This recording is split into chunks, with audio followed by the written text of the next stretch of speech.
State and local government agencies are constantly working to strengthen their cybersecurity posture, but they're also having to juggle many priorities these days, including the need to address the ongoing challenge of having the necessary staff and skills on board to accomplish their goals. Here to provide some perspective on that is Hanna Wong, Director of Public Sector Solutions at Proofpoint. Hanna, thank you so much for joining us. And let me start by asking, what do you see as agencies' biggest security challenges around this idea of adding to or augmenting their staff to enhance security? So when it comes to augmenting staff, we see with state and local government that resources are limited, whether that be budget or the right security professionals. And so a great way to augment your existing staff across the board is taking a look at training and really working with them with the behavioral change, which is a lot to ask. It's telling them to get rid of bad habits and poor cybersecurity hygienes, and requiring people to be more vigilant with their everyday tasks and move away from this idea of, yes, we trust you, but can you verify yourself, to a, we know you say who you are, but prove it. So that never trust, always verify, and continuous verification, and ensuring that staff understand that when it comes to cybersecurity, we want to make sure that we are giving that least privilege access and giving them the information they need and access they need to get their day-to-day tasks done without providing too much information or access that could make them more vulnerable to cyber attacks. Well, obviously, technology keeps evolving as well. So how can modern enterprise security solutions and services now available help agencies solve some of these challenges? One of the big things is making it easier to report malicious emails and phishing attacks. We hear from the federal side, CISA's M2131 guidance came out requiring agencies on the federal level to report malicious emails. They're aggregating that data and they're trying to identify trends at the federal level. This is something that statewide rollouts can take a look at, statewide security measures, taking a look at how their state, how their local governments are being attacked, what type of malicious emails are coming their way, and make it an easier reporting structure, and also being able to take the data they collect and sort through it, understand where the trends are, understand who are the people that are most attacked, what we like to call very attacked people, and ensuring that cybersecurity measures are taken and implemented in order to prevent or to mitigate that risk. Another side that enterprise security solutions really have a great handle on is security awareness training.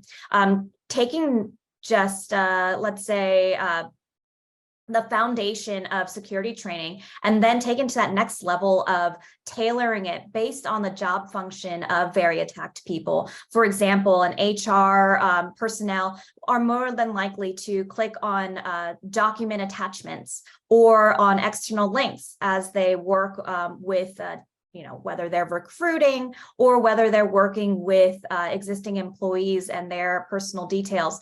You want to make sure that they are getting the proper training and they understand how to interact with email attachments, links, and downloads in a secure and safe way. And they're able to identify when those are not the case, and they have, once again, that opportunity to report those malicious emails and be able to provide that identification and trend of ways and means that they're being attacked.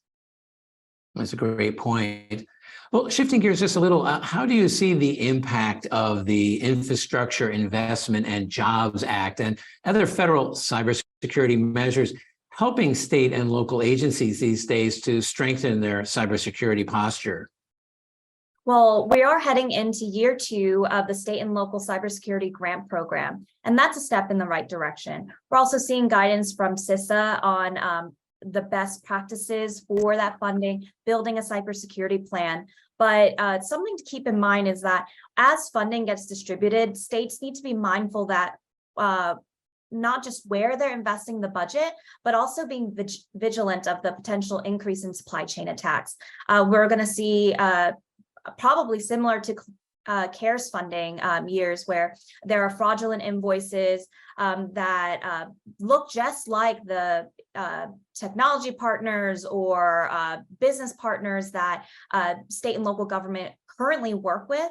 And they may be at higher risk based on the amount of funding that is coming down from the Infrastructure Investment and Job Act, as well as that cybersecurity grant program. Also a great point. And then can you talk about some examples that you're seeing as you work with customers on where you're seeing agencies' security modernization efforts, really paying off and helping them get greater traction? Sure. Like I mentioned earlier, curated security awareness training has a lot of longevity, has a lot of shelf life in terms of improving cybersecurity posture, because these employees are continuing to use those best practices and those training modules in their everyday life. You're also able to identify if these employees are high risk. Who are high risk? Are they high risk based on their job function or based on their performance on the training? And then identify how to better train and improve training in order to mitigate that risk on a personal level and a person level.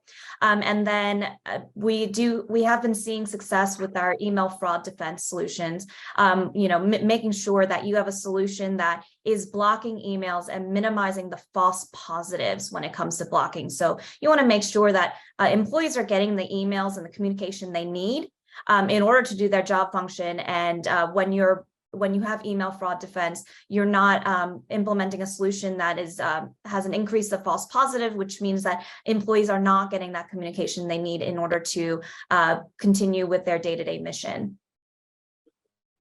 And then lastly, what recommendations would you offer to state and local leaders, again, around this topic of augmenting their staff skills as they continue putting enterprise solutions and services into place to improve security? Sure. A human-first, people-centric approach to cybersecurity will really improve posture and go a long way. Ensuring that your staff knows how to identify attacks and the potential risks in their everyday workflows, making sure they understand the process on what to do in that case of an attack being successful, or a cyber criminal making it into their database, and then continuing to ensure that that process is upheld, that what if scenario or that when scenario is addressed, and then how to mitigate that risk in the future without disrupting day-to-day tasks and overall mission and priorities for each of the employees. Just the thing about cybersecurity measures is that you want to make sure that they are adopted. And in order to adopt them, you need to make them easy. You need to make them fit into the daily schedules for these employees.